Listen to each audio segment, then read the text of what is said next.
I think if you want to be happy in your relationship, you got to lie to your woman. That's what I've learned. You got to lie. My girl walked in the room the other day. She said, hey, I'm sick of you always lying to me, you DMX-looking motherfucker. She said, from here on out, I need you to tell me the truth no matter what. And then 30 minutes later, she walked back in the room. She was like, does this dress make me look fat? And I did as I was instructed. I told her the truth. I was like, I don't know. But your mom's a bitch. I don't even know if she wore that dress. I woke up several hours later. I don't know. Just don't be honest is what I'm saying. We got Gen Z in here. Are y'all Gen Z back here, just a couple? How old are we? 22? I like that. I can tell you Gen Z because I can feel the autism in the answer. That's what I'm talking about. You know Gen Z got a little bit of that tism, right? Yeah. You ever see them at the shoe store, you walk in, they look at you. The fuck wrong with this nigga? That's Gen Z for you. They got that tism, baby. I love Gen Z though. We give y'all a lot of shit as millennials, but I feel like y'all are just like millennials. Just everything y'all do is slightly different. Even down to the slang, right? Like when millennials wanted to affirm something, we would say word. When Gen Z wants to affirm something, they say type shit, right? Right? Same thing, just a little different. When millennials wanted to prove we was telling the truth, we would say straight up. When Gen Z wants to prove they're telling the truth, they say no cap, right? Same thing, just a little different. When millennials wanted to get freaky with our girls, we'd be like, hey, I'm about to go home, I'm about to eat my girl ass. That's what we would say. That's as freaky as we got. When Gen Z wants to get freaky with their girls, they say, hey, I'm about to go home, I'm about to suck my girl dick, you know? Same thing. It's just a little bit different, you know what I'm saying? I'm not judging, by the way. To each his own. I'm not gonna yuck your yum. I just personally never felt pussy in the back of my throat. That's all I'm gonna say. I never went down on him and like, oh, hold up. This pussy tastes like balls. I don't know what's going on here. Hell no. Oh yeah, y'all are cool. I've been in LA for 8 years now. And I think it's 10 to be an Angelino. Is that right? You gotta be in for 10 years to be an official Angelino? But 8 is enough time to really start hating homeless people. That's what I learned. If you feel bad, pick one up on your way home. You can solve the problem, I swear. See, I'm at the point, I don't even bother. I'm walking into 7-Eleven, there's a homeless white lady right there. I just do my thing, I walk in. I don't look, because if you make eye contact, you owe them $5. That's the rule, right? So I'm walking in, she found a way to get my attention. I hear, hey, nigga! I said, what the fuck? Turns out, if you call me the N-word, I look 100% of the time. That's something I learned about myself. As a matter of fact, you wanna give it a try? She's like, what? No, I'm not alone. They're here. I did that once in San Diego. I asked this white lady, you want to give it a try? And it was, I should have read the room better. It was a trailer park white, you know? She looked like Eminem's girlfriend in 8 Mile. I said, you want to give it a try? She cleared her throat. As a matter of fact, I do. Nigga, I got jumped after the show. It was terrible, man. Now, my whole life, I wondered what I would do if I was ever put in that situation. If I was ever called the N-word by a white person, I was like, I'm gonna cuss them out, or I'm gonna put them in their place. That was so not my reaction. I got nervous. I love this weak-ass laugh. I let us down, bro. I fucked up. She heard that, she did it back. I said, what's so funny, nigga? Oh, shit. Because at this point, I'm losing the argument, you know what I'm saying? I had to be quick on my feet. I panicked. I just said the first thing that came to my mind. I was like, it's funny that you're homeless, bitch. That's what's funny. You don't even have a living room. How you got time to be racist is beyond me. Don't call me a nigga outside this 7-Eleven. I got a house. I got a car. I got a job. If anything, bitch, you're the nigga. All right, I'm lying. I ain't say none of that. That's all the shit I wish I would have said on that quiet car ride home. I don't know if you've ever done that. You ever lose an argument, get halfway home, think about what you should have said, you be mad, radio off. You ain't listening to no music. You just replaying the conversation in your head. Nigga. I'm yelling at the windshield, bitch! I got all the way in my driveway. I got a house, I got a car, I got a job. You the nigga! Fuck, I should have said that. Man, fuck it, she ain't got shit to do today. LA makes you not give a fuck, man. I'm from DC. I moved to LA in the wintertime. First day here, I saw a homeless dude, and it shocked me because we don't have homeless people in the winter in DC because you know they hibernate. So I see this homeless dude, I give him $5 immediately. This man pulled his penis out. I didn't mean to lick my lips at that part of the story. Hold on, pause. That was crazy. That was crazy. He pulled his dick out, right? The worst thing about it was his dick was 12 inches long. All right. Now y'all judging like how you know. I didn't measure it, but I can eyeball a Subway foot long when I see one. I gave him $5, he gave me the foot long. I was furious. I heard the song and everything. $5.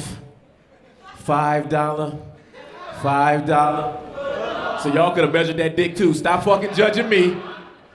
Worst thing about this situation is my girl was with me. You ever been in a situation where you around your lady and somebody pull out a dick bigger than yours? That ever happened to you? No, just me? Okay, how about this? That happened to you? I thought we could have bonded. All right. Well, if it does happen, this is what your girl will do. Your girl will start having inside thoughts out loud. My girl could have kept this thought to herself. She went, I ain't know they could get that big. I said, bitch, what the, oh, hell no, get back in the car. We ain't about to watch the movies. You fucked up. You out here looking at street meat. You got me hell no. I walked around feeling better than homeless people after those interactions, and that's how you get humbled by life. Did you know you can get fired from Uber? Yeah, you can get fired from Uber. That sounds like a shock to you. You can get fired. I had this method. I would call every woman that got in my car a friendly masculine nickname, so they knew I wasn't hitting on them. I'd be like, where we going, sport? That's smart, right? Where to, champ? You know, I'm not trying to get me too. I go pick this one chick up from Planned Parenthood. Naturally, I'm like, where we headed, killer? This murderous bitch killed my Uber career. I felt y'all get tight on that. I want y'all to know I'm just joking, by the way. Uber's not a career. All right, we'll move on. I made a decision. I'm done watching the news. I want to be happy. I'm done watching the news. The thing about the news is it's designed to make you racist. That's what they want to do. They will take a feel-good story and for no reason whatsoever, they'll just sprinkle a little racism right on top, right? Like case in point, there was this bear in Tahoe, California. Her and her cub were getting into people's houses looking for food. Here go the news anchor. Black bear breaking and entering. I'm at home like, why we get a black bear felony? What's up with that? That's crazy. They called the police. The police showed up. They wanted to kill the bear. That shit pissed me off because last I checked, breaking and entering was just 2 to 6. Like, why we jumping straight to the death penalty? Because it's a black bear? I just couldn't help but feel like if it was a polar bear. You know what I mean? I feel like his energy would have been different, right? He would have been like, courageous mother of one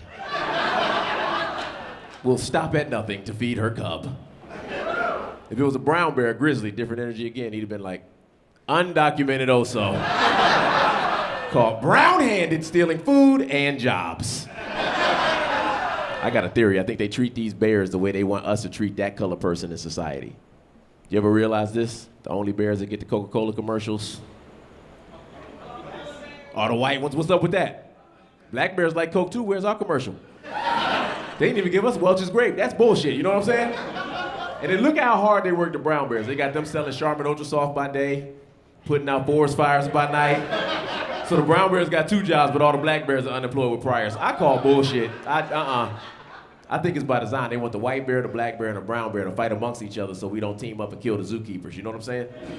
And those are the ones that's fucking us over, right? What do? They raise all the prices and they ship the jobs overseas to the panda bear. You get what I'm saying? I was in Runyon Canyon the other day, which is that mountain range you can see the Hollywood Hills sign, right? And I heard what I know for a fact to be a white lady screaming. And the reason I'm so confident it was a white woman that was screaming is because that's who I was chasing. I wasn't really chasing shit. I'm just jogging up the mountain. She kept turning back, looking back at me.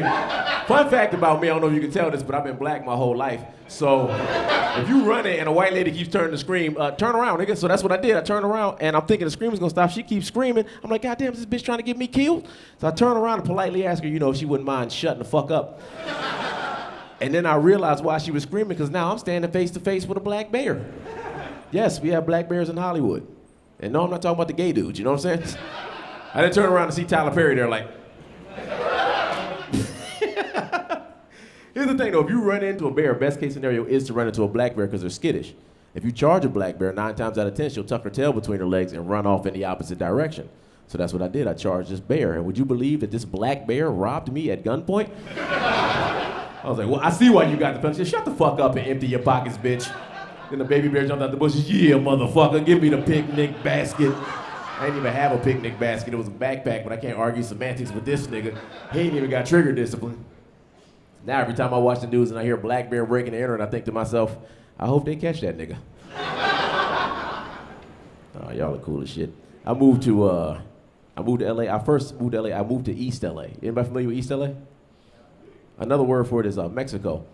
So I moved to this all Mexican neighborhood. I'm the only black guy in this Mexican neighborhood. I learned a lot about the Mexican culture. I learned that as a black guy, if you speak to a Mexican in Spanish, they respond in English. That's what they do. I'd be like, hola, ¿cómo estás? They'd be like, I'm fine, thanks. I'm like, nah, bro, I practice all week on Duolingo for this moment right here. Your line is estoy bien gracias, E2. You better do what this green bird says or Donald Trump's getting the call. How about that? I empty this whole Home Depot parking lot. I don't give a fuck. They got that guy that pushes the cart through the hood to the Elote man. Y'all know what I'm talking about? The Elote man? Yeah, I walked up to him. I was like, yo, how much? First time I asked the question in English and got a Spanish response. He looked back at me and said, cinco. I said, oh shit, this dude trying to confuse me. I thought it was a tactic. You switch language, I can't negotiate, but I'm fluent. I was like, hell no, you ain't about to get over on me. Is this your moment to shine, Raj? Talk him down. I looked him dead in his face. I was like, siete. He looked confused. He was like, ocho. I'm gonna be honest, y'all, I got mad. I said, motherfucker Diaz. I spent $153 on those watermelons, y'all. I ain't proud of myself. I've been traveling with this comedy stuff too. I just got back from, what was that, London? Here's the thing though, I fucking hate London. Here's the thing.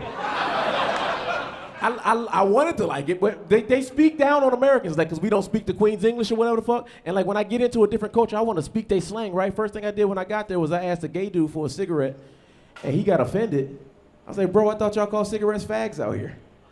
He said, we do, but you said, hey, faggot, let me get a cigarette. I was like, oh, word, you know, now that you repeated that back to me, I can see where that might have been offensive. I don't even smoke. I don't know why I asked you that. That's weird. That's on me. That's on me. People tell me all the time I look like I date white women.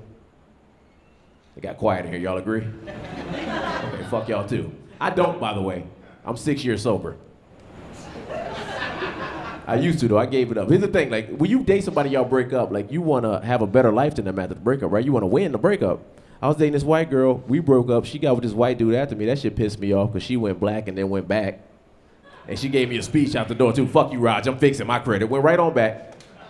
She married him, took on his last name. His last name was Waters, right? Gave him his first son, named the son Ocean Waters. Y'all like that name? No? I thought that shit was fly. I ain't gonna lie, I was pissed off. I'm trying to compete. My last name's Smith. The fuck I'm gonna name my son? Locke? Hell no, I was furious. She up 1-0, man. Another year goes by, she has a daughter. She names her daughter River Waters. I was way less upset about that one. I was like, that is a stripper's name. I think you just fucked her life up, you know? Another year goes by, she has a son. I'm like, what the fuck she gonna name this one? Lagoon? So I go on Facebook, right? I type her name in. I can't find her. It's like, she blocked me, duh. So I go to my fake Facebook account. I type her name in, there she is. Usually it's a picture of her husband holding a baby, but this time it's this long ass paragraph, and it says, as most of you guys already know, me and my soon-to-be ex-husband are going our separate ways after the birth of my third child. I start scrolling, I see the picture, it's her soon-to-be ex-white husband holding a clearly half-black baby. I was so happy. I jumped right in that comment section. I said, might I make a name suggestion? Let's go with Muddy Waters. How about that? She blocked my fake Facebook page too, guys. Thank you so much for the time. I really appreciate you. Keep it going for your host. Peace.